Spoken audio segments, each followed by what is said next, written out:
Hello, everyone. I'm Jay, and this is Women on Death Row. Today, for episode 12, we're going to talk about Kerry Lyn Dalton from California. As with every episode in this series, I'll be covering this case utilizing primary documentation, provided I could find it. Any sources used will be in the show notes. If you like this video, please like, subscribe, and hit that notification button so we can notify you whenever a new video is posted or we go live. This is the cheapest and easiest way to support us. Just as an added warning, the cases discussed in this series may contain the difficult topics and detailed descriptions of assault, violence towards children or other adults, torture, and more. Much of the information comes directly from court documents and is based in fact. Please continue cautiously. Let's get into it.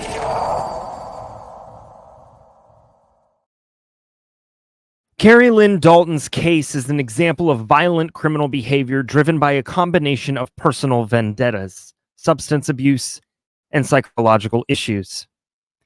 She was born on May 30th, 1959, and grew up in a troubled household in Southern California. Her early life was marked by instability, abuse, and neglect, which significantly impacted her psychological development and behavior.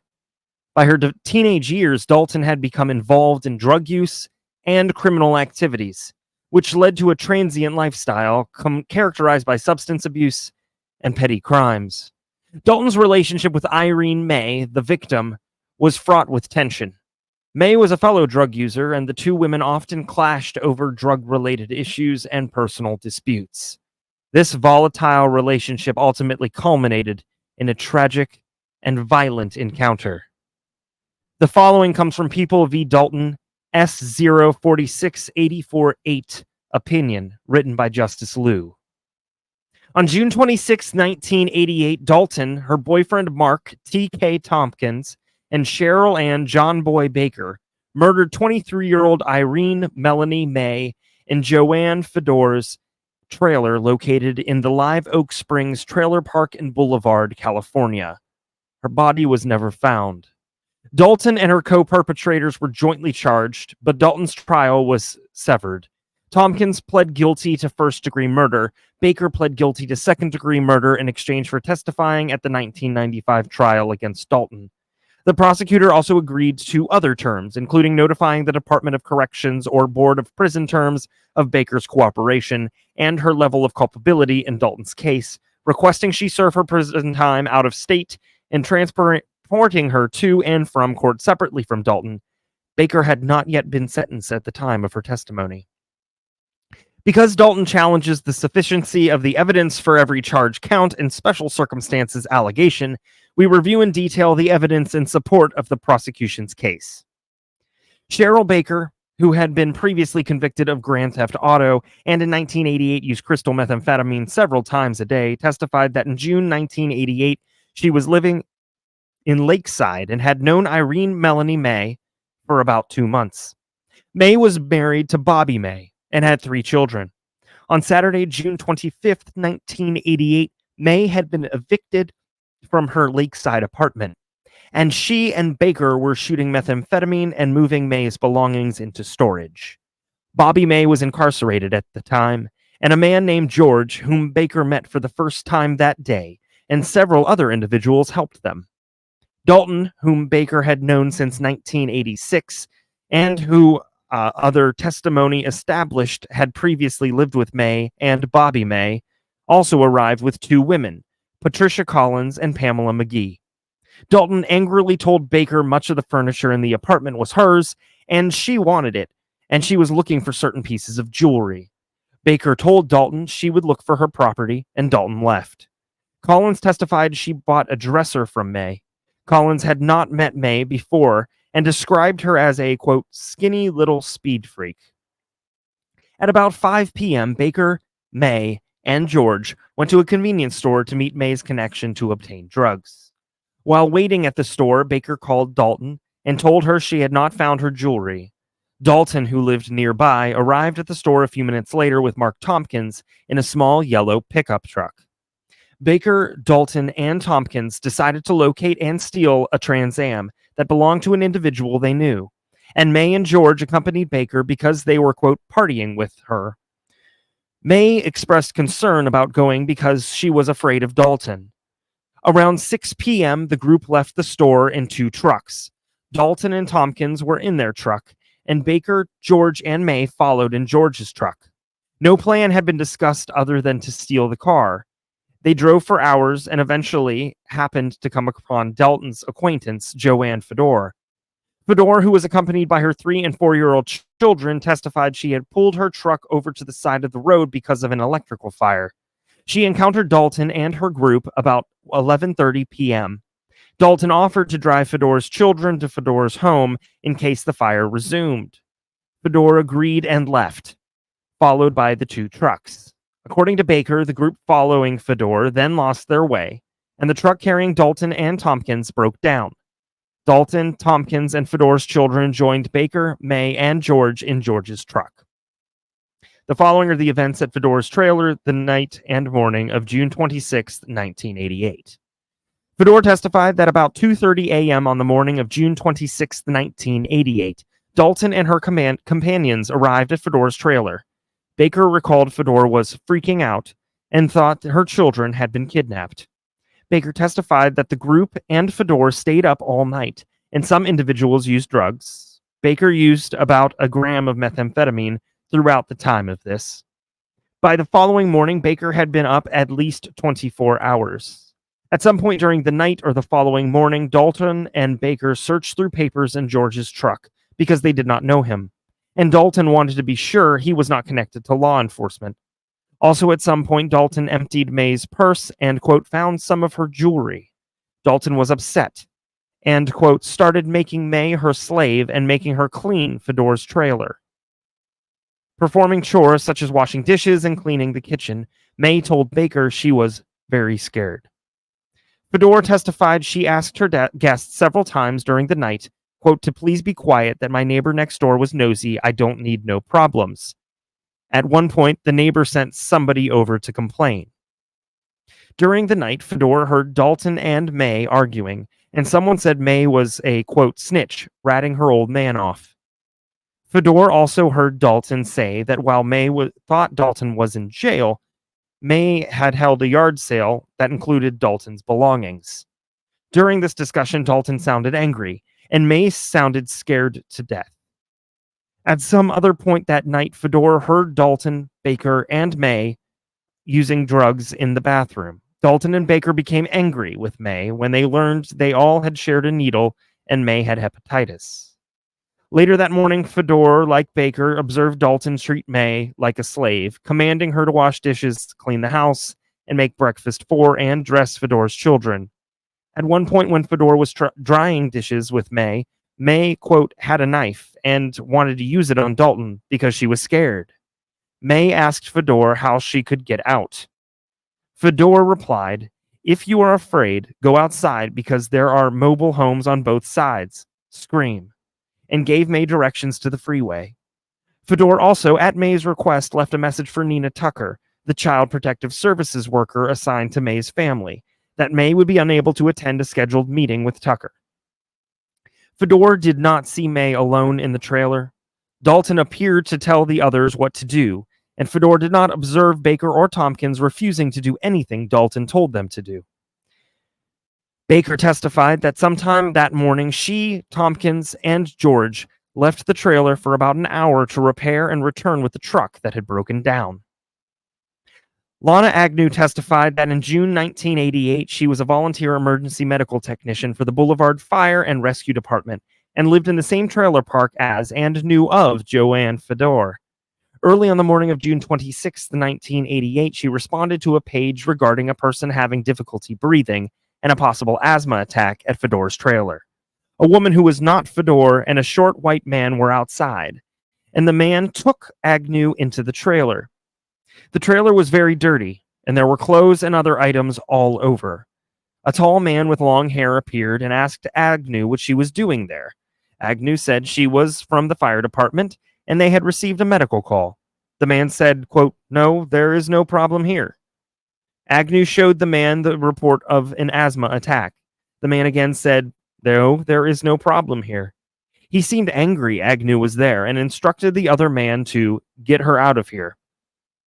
Once outside, and as Agnew began walking back to her trailer, Fedor leaned out a window and asked if Agnew had a bronchial inhaler, explaining her son had asthma and was having difficulty breathing. Agnew said no, and that there was nothing she could do unless Fedor let her in to see the patient. Fedor would not let her in and said, quote, "No, I just need one of those inhalers." A short time later, Agnew and her supervisor, Lou Faulkner, returned to Fedor's trailer in a marked fire and rescue truck. As Faulkner exited the truck, he was met by three persons: the man and woman who had been outside earlier, and the tall man who had been inside the trailer. Agnew did not see Fedor. The tall man asked what was going on, and Faulkner said they had, quote, received a report of medical aid. The tall man said, quote, "No, there is no problem here." Agnew and Faulkner left. Fedor testified that at some point on the morning of June 26th, May was having difficulty breathing. Baker and Tompkins went to a nearby convenience store to get May a product that would help her breathe. Afterward, Agnew arrived at Fedor's trailer. Dalton and Tompkins were upset that 911 had been called and blamed Fedor. Tompkins said, quote, when they come here, everybody stays inside. I'll go out, tell them it was me that called, that I'm okay." When Agnew arrived, Tompkins went outside. Tompkins told Agnew that the medical report concerned him, but he was all right and she could go. Fedor then asked Agnew for an inhaler. Fedor testified that at about 11:30 a.m., just after the emergency medical technicians left, Baker, Tompkins, and George drove Fedor and her two children to visit Fedor's boyfriend, who was incarcerated at Lacima Honor Camp, located about 45 minutes away. Baker, in her testimony and statement to police, said that only Baker and Tompkins, not George, gave Fedor and her two children a ride to the camp. Fedor testified that Dalton and May stayed in the trailer. Before Fedor left, she had tried to re-enter the trailer, but Dalton and May did not let her. Once Fedor arrived at the camp, the others left. Fedor understood they would pick her up when visitation ended at 3:30 p.m. They did not do so, and so after waiting until about 4 p.m., Fedor and her young children hitchhiked home. Fedor did not tell sheriffs at the camp there was a problem at her trailer because, quote, "there was no problem at my trailer as far as I was concerned." Baker testified that after dropping Fedor off at the camp, she and Tompkins went to a home in Lakeside. They left immediately after learning that the police had been there that night before because Fedor had been looking for her children. Baker and Tompkins then went to the home of Baker's dealer so Baker could obtain drugs. Tompkins left the home for about 10 minutes to use the telephone. When he returned, he was in a panic. He told Baker to get in the truck. Quote, "We have to go. Something happened. We have to get back up there." Baker was disinclined to go because, quote, "it was very boring at the trailer." But Tompkins was insistent. They drove directly back to Fedor's trailer, which was a long drive. On the way, Tompkins said things happen for a reason, and things just happen, and to go with the flow. Baker agreed with defense counsel that from the time she left the Lakeside area until they reached Fedor's trailer, quote, "there was no discussion between her and George and Tompkins and Kerry Dalton about doing anything to May."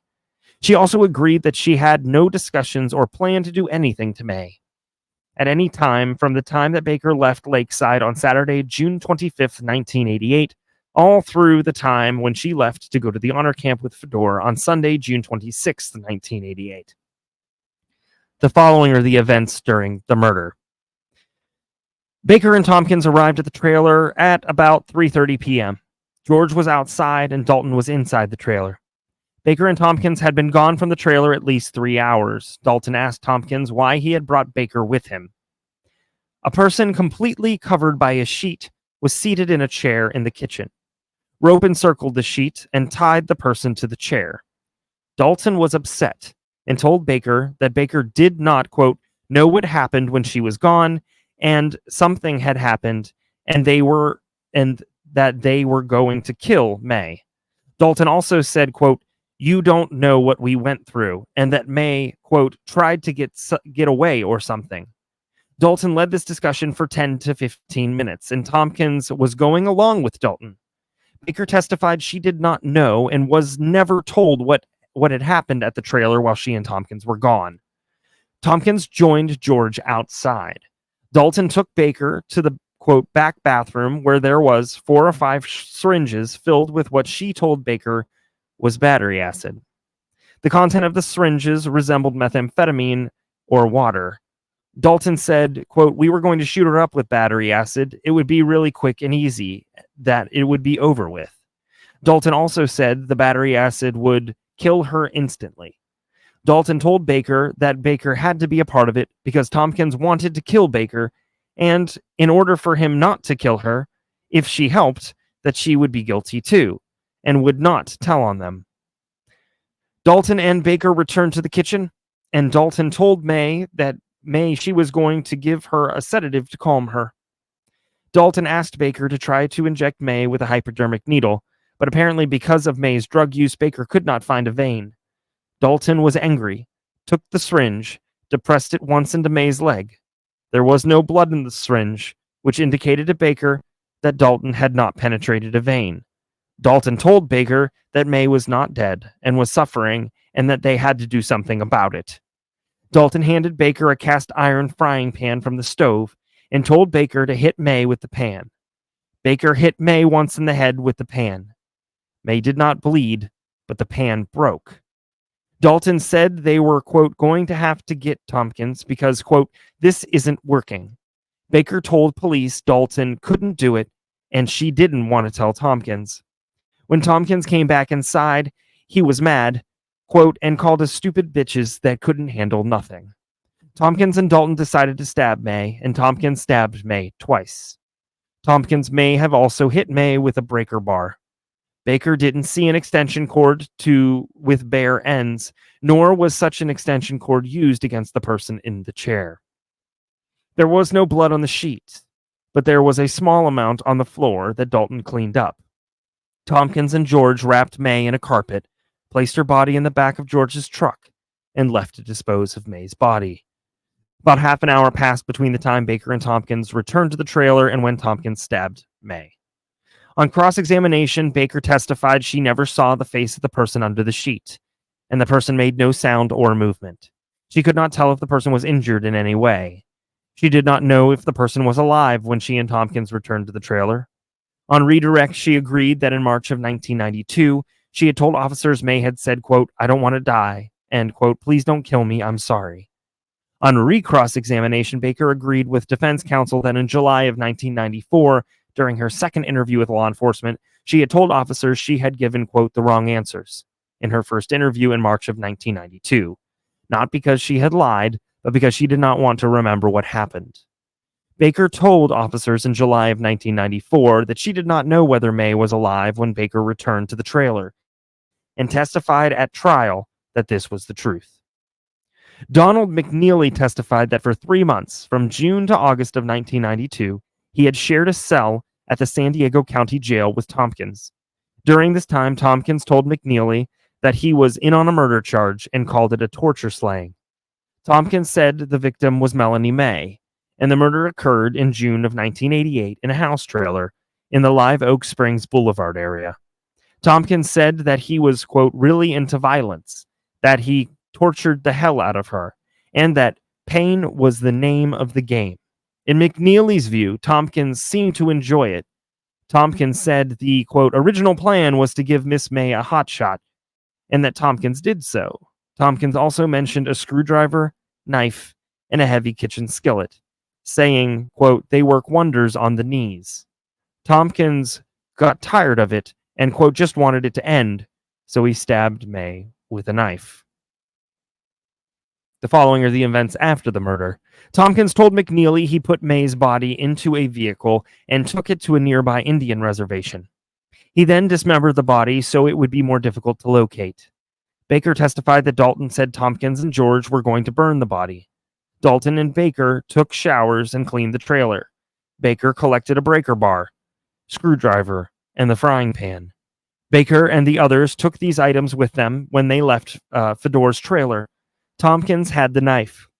Baker did not see a bloody pillowcase, or bar of soap, or notice any blood outside the kitchen. When Fedor returned, Baker was in the yard picking up items. Dalton told Fedor that she and May, quote, got in a fight, and May had left. Dalton also told Fedor they were going to the store, and Dalton, Baker, Tompkins, and George left in George's truck. After leaving Fedor's trailer, the group stopped at an Alpine gas station to get, quote, rid of the stuff that we had with us. Baker threw away the screwdriver, frying pan, and breaker bar. The group then went to El Cajon, where Dalton sold a leather jacket. Patricia Collins testified she saw Dalton a couple of days after the two had attended the yard sale. Dalton tried to sell her a black leather jacket. Dalton seemed scared and nervous because, quote, she kept saying that she needed money, she needed a place to stay. Baker testified that she, Dalton, George, and Tompkins checked into a hotel in El Cajon. Dalton and Tompkins argued. Tompkins wanted to blow up Fedor's trailer, but Dalton said, quote, he couldn't do that because children were there. George drove Baker to her parents' home for the night. As she was getting out of George's truck, she saw in the truck Dalton's knife that Tompkins used to stab May. It was an old kind of buck knife with a fixed brown handle. Sherry Fisher testified that about 3 days after she saw May leave Fisher's home with Baker, she saw Baker, who was hysterical and crying, and said she had to leave. Baker described a murder, saying the victim had died slowly and, quote, wouldn't die. Baker left with Fisher's mother. A couple of hours after they left, Dalton came to Fisher's home and asked for May's belongings. Fisher gave her a purse and some papers. Fisher's mother, Marcia Watson, testified that on June 30th, 1988, she traveled with Baker to Watson's home in Yucca Valley. Baker had a purse with papers including May's birth certificate and birth certificates for, quote, some boys. Baker left the papers at Watson's house when she departed. Watson described Baker as spun, or someone who had, quote, taken too much methamphetamine. At this time, Watson was a heroin addict who also used crystal methamphetamine. Dalton made several statements to Baker at various times after the murder. Dalton told Baker that Tompkins and George had burned May's body and it, quote, would never be found. Dalton observed, quote, there was no body, there was no case, and said that, quote, if we kill Tompkins, then if this case ever came up, that we could blame him. Dalton said Baker, quote, should never talk about it, but Baker did speak to several individuals because she was, quote, scared they were going to kill her. On October 31st, 1991, Fedor identified Dalton, Tompkins, and Baker from photographic lineups as individuals who had been at her trailer. In 1992, Fedor identified Tompkins in a live lineup. In 1988, Fedor was using a quarter gram of methamphetamine 2 or 3 times a day by injecting it with a syringe, snorting it, or eating it. On June 25th, 1988, Fedor used methamphetamine, quote, probably at least 2 or 3 times, and she used this drug at about 8:30 a.m. on June 26th, 1988. The events of that day were horrific.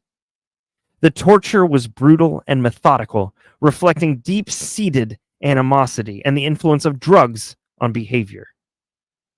Dalton was arrested in 1992, several years after the murder, following a series of leads and the cooperation of her accomplices who had been apprehended earlier. Her trial began in 1994. The prosecution presented a strong case, supported by forensic evidence, witness testimonies, and the statements of Dalton's accomplices. The defense argued that Dalton's actions were influenced by her severe drug addiction and her tumultuous upbringing. They sought to mitigate her culpability by highlighting her impaired state of mind and the coercive influence of her accomplices. However, the brutality of the crime and the detailed accounts of torture inflicted on May weighed heavily against her. The jury found Dalton guilty of first-degree murder. The heinous nature of the crime, combined with the evidence of premeditation and cruelty, led to the jury's recommendation of the death penalty. In 1995, Kerry Lyn Dalton was sentenced to death. Her case has since undergone numerous appeals, but despite these appeals, the California Supreme Court has upheld her conviction and death sentence, emphasizing the severity of the crime and the substantial evidence of her guilt.